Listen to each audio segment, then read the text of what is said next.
Se lo comenté un poco más temprano, de hecho hemos hablado ya al respecto, pero creo que vale la pena profundizar un poco en estas propuestas que hicieron las aspirantes a la presidencia de la República, Claudia Sheinbaum y Xóchitl Gálvez, respecto de los programas sociales. Claudia Sheinbaum anunciando la creación de un nuevo programa social destinado a mujeres de 60 a 64 años que recibirían hasta los 64 años media pensión de adulto mayor, para luego a partir de los 65 recibir la pensión completa, pero esto es un programa nuevo.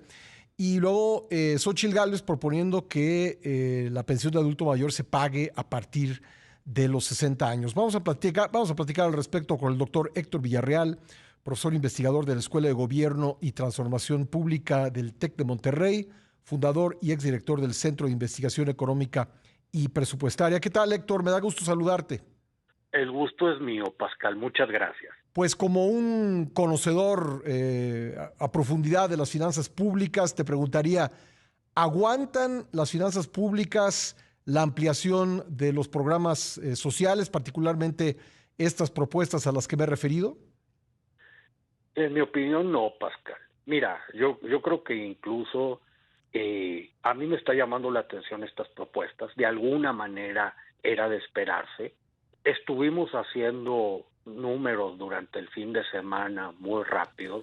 Pues el programa, como lo anuncia Claudia Sheinbaum, serían aproximadamente un gasto de unos 80,000 millones de pesos al año extra. Lo de Xóchitl Gálvez tendríamos que verlo a más detalle, porque ella hablaba al principio de esta ampliación de la pensión en zonas marginadas del país, después en algún punto era como que parejo, pero estás hablando de que pudiéramos rondar desde los 50, 60,000 millones de pesos hasta 240,000 millones de pesos más al año. Entonces, y ¿sabes qué me preocupa mucho, Pascal? Que de repente hay que recordar que vamos a un paquete económico 2024, donde el nivel de endeudamiento ya es muy alto, donde los compromisos que ya se tienen en pensiones van a seguir creciendo, lo que ya se tiene a una tasa muy por encima del crecimiento de la economía, además de cosas que tú y yo ya hemos platicado, la falta de recursos en salud, en educación, en seguridad pública, en infraestructura. Entonces, pues creo que hay que tomarse esto en serio. Ya, entonces, digamos, ¿cómo pintaría, sin considerar estas propuestas, el presupuesto de egresos de la Federación para 2025? ¿Cuáles son, digamos, algunos elementos que tendrían que considerarse, pues antes de pensar en ampliar programas sociales? Mira, y qué bueno que lo pongas en esos términos. Primero, yo insisto, que el gasto en pensiones va a seguir creciendo. Segundo, que tenemos que hacer una consolidación fiscal. A lo mejor un año, fin de sexenio, en estas circunstancias, que se nos fuera los requerimientos financieros tan altos, 5.4% del PIB, no visto en un buen rato. Se argumentó que se estaban cerrando una serie de proyectos. Creo que las calificadoras y en general mercados dijeron, está bien, pero tienes que bajar ese nivel de endeudamiento. Entonces, si pensamos que pensiones va a seguir creciendo, que traemos un problema enorme en Pemex, que nos urgen muchos recursos en salud, la verdad es que se ve muy complicado el presupuesto para el año 2025. Le metes todas estas presiones de gasto, pues tendríamos que estar haciéndole a las candidatas y al candidato también, pues yo creo que preguntas muy concretas. A ver, ¿cuál es tu estimación de gasto y cuáles son tus fuentes de financiamiento? De otra forma, pues a lo mejor va a quedar en buenas intenciones, pero también hay mucho riesgo de que se estrese el sistema fiscal. ¿Sabes qué? Yo me monto en mi macho, hice tal promesa, Secretaría de Hacienda, pues a ver cómo le haces. Y pues ese cómo le haces, o es con más deuda, o te van a recortar muchos otros programas donde ya las cosas están bastante precarias. Pues ya vimos que el presupuesto para mantenimiento de carreteras, aunque sea poco dinero dentro del presupuesto, algo así como 10,000 millones de pesos, pero incluso eso se recortó.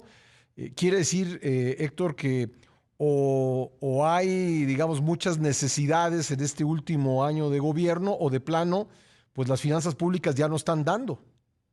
Sí, claro. Y lo ves en infraestructura, el caso que dices de mantenimiento, yo creo que es muy importante porque luego te empieza a pasar factura. Lo ves en programas muy sensibles, baja en vacunación, algunos programas escolares, la inversión en ciencia, el gasto en seguridad pública también está bastante bajo. Entonces, pues suenan muy atractivos, decir, ¿sabes qué? Yo voy a recibir un cheque, me va a llegar esto, pero pues se empieza a ver en otras partes del sistema. Ujú. Héctor, por último, todo parece indicar que se requiere una reforma fiscal el próximo año. Y sin embargo, me llamó la atención que el subsecretario Gabriel Llorio pues, dijo que no. La OCDE, por su lado, dijo que sí. ¿Cuál es la realidad de acuerdo con los números que tú tienes? Mira, yo creo que vamos a tener que ir, podemos caer en todo esto si llamarle reforma fiscal o no, pero yo creo que vamos a tener que ir a una consolidación muy seria. A mí me parece que el subsecretario lo que trataba de argumentar es, ¿saben qué? Antes de ponernos a subir impuestos o hacer cosas en esa dirección, tendríamos que mejorar eficiencia recaudatoria, todo. Eso probablemente es cierto, Ujú. pero yo creo que no nos salvamos, Pascal, de tres cosas. Necesitamos una reforma fiscal clásica, o sea, te digo, sí, necesitamos ver cómo contenemos gasto y en particular cómo subimos ingresos, así del sistema federal. Dos, tenemos que entender cuál es el rol de los gobiernos subnacionales. Yo creo que se les va a tener que pedir que tengan mayores ingresos y también identificar algunas fuentes, algunas cosas para gasto concretas, algunas responsabilidades que ahorita no tienen. Y tres, pues vamos a tener que dar, yo creo que una revisión a fondo a la seguridad social, particularmente lo que tenga que ver con pensiones, con Ujú. sistemas de salud y con cuidado. Tenemos que ponernos de acuerdo cómo vamos a financiar todo esto, porque sí es claro que el sistema, como lo conocemos, ya dio de sí. Pues Héctor, muy, muy interesante, como siempre, conversar contigo. Te mando un gran abrazo. Otro para ti, Pascal, muy buen inicio de semana. Igualmente, el doctor Héctor Villarreal, el sistema nos dice, ya dio de sí, antes de andar pensando en otros programas sociales. Vamos